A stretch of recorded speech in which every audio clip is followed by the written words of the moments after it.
Hello students, स्वागत है आपका आज के इस वीडियो में। देखिए, आज हम जो पढ़ने वाले हैं वो है क्लास 11 आपका चैप्टर स्ट्रेट लाइन। इसमें हम एक्सरसाइज 10.3 के क्वेश्चन नंबर 1 को करने वाले हैं। तो देखिए, सबसे पहले ये क्वेश्चन कहता क्या है, तो क्वेश्चन को पढ़ते हैं।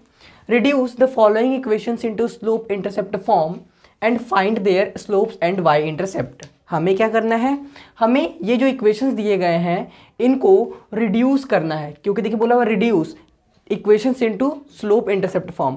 तो हमें इसको स्लोप इंटरसेप्ट फॉर्म में रिड्यूस करना है, फिर उसके बाद हमें फाइंड करना है इनका स्लोप और वाई इंटरसेप्ट।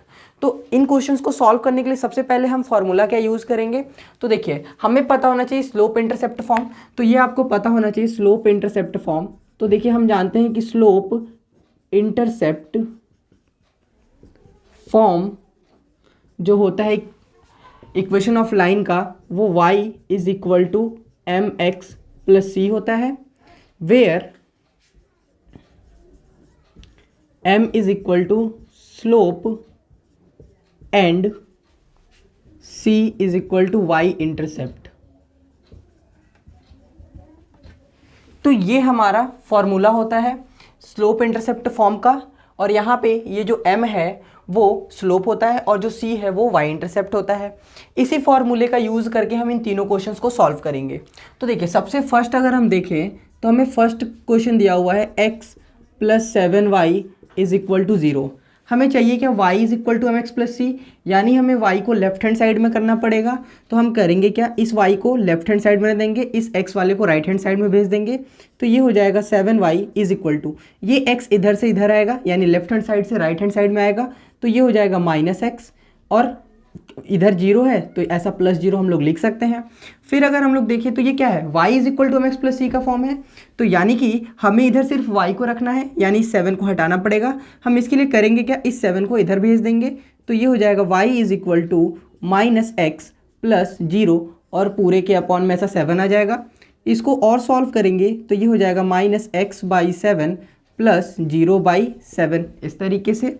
और फिर इसको और आगे सॉल्व करेंगे तो माइनस एक्स बाई 7 प्लस 0, क्योंकि 0/7 की वैल्यू 0 होती है। तो यहाँ से ये हमें मिल गया y is equal to mx plus c के फॉर्म में। तो इसको हम कंपेयर कर लेंगे, कंपेयरिंग, इसको आप इक्वेशन 1 ले लीजिए, comparing equation 1 with y is equal to mx plus c। तो इसे कंपेयर करेंगे तो यानी कि जो हमारा स्लोप होगा, slope m is equal to, देखिए m जो है वो x का कोफिशिएंट है।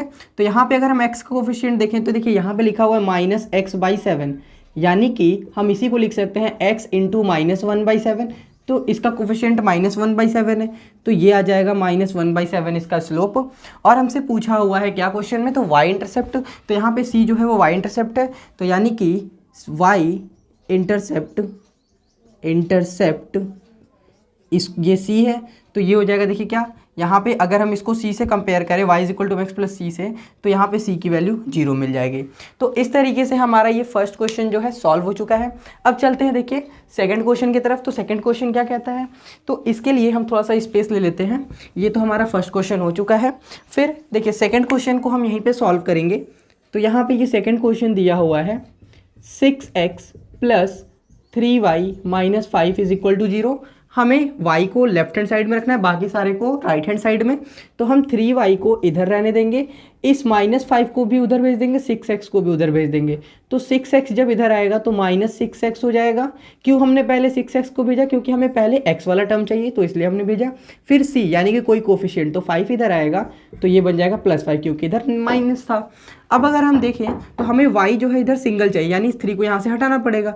तो 3 को हटाना पड़ेगा, इसका मतलब ये जो 3 है ये इधर भी डिवाइड में चला आएगा और इधर भी डिवाइड में चला आएगा। यहाँ पे देखें तो 3 1 जा 3 और 3 2 जा 6। तो ये हो जाएगा y is equal to minus 2x plus 5/3। अब हम इस इक्वेशन को कंपेयर कर लेंगे। इसको मान लीजिए आप इक्वेशन फर्स्ट है। तो comparing equation 1 with y is equal to mx plus c, इसे कंपेयर करेंगे तो हमें स्लोप मिलेगा, स्लोप क्या मिलेगा, m। तो m की वैल्यू कंपेयर करें तो ये मिल जाएगा -2, and y intercept is equal to, तो वाई इंटरसेप्ट जो हमने लिया हुआ है वो क्या है, वो उसको हम सी से रिप्रेजेंट करते हैं, सी की वैल्यू 5/3, तो यहाँ से वाई इंटरसेप्ट की जो वैल्यू है वो 5/3 आ जाएगी। तो ये हमारा क्वेश्चन नंबर सेकंड जो है वो सॉल्व हो चुका है। अब अगर हम थर्ड क्वेश्चन को देखें तो देखिए थर्ड क्वेश्चन लिखा हुआ है, ये क्वेश्चन में बहुत ज़्यादा कुछ है नहीं, थर्ड क्वेश्चन बिल्कुल आसान है। यहाँ पे लिखा हुआ है y इज इक्वल टू 0। देखिए ये क्वेश्चन बहुत आसान है, लेकिन अगर बहुत सारे बच्चे होते क्या है कि ऐसे क्वेश्चंस में फंस जाते हैं, क्योंकि उन्हें कुछ m और c के टर्म्स में कुछ दिख ही नहीं रहा है, x की वैल्यू ही नहीं दिख रही है। तो उनको ये पता होना चाहिए कि हम y को अगर 0 लिखा हुआ है तो इसको 0 + 0 लिख सकते हैं, क्योंकि 0 + 0 की वैल्यू 0, और इसी को हम लिख सकते हैं 0 × x + 0।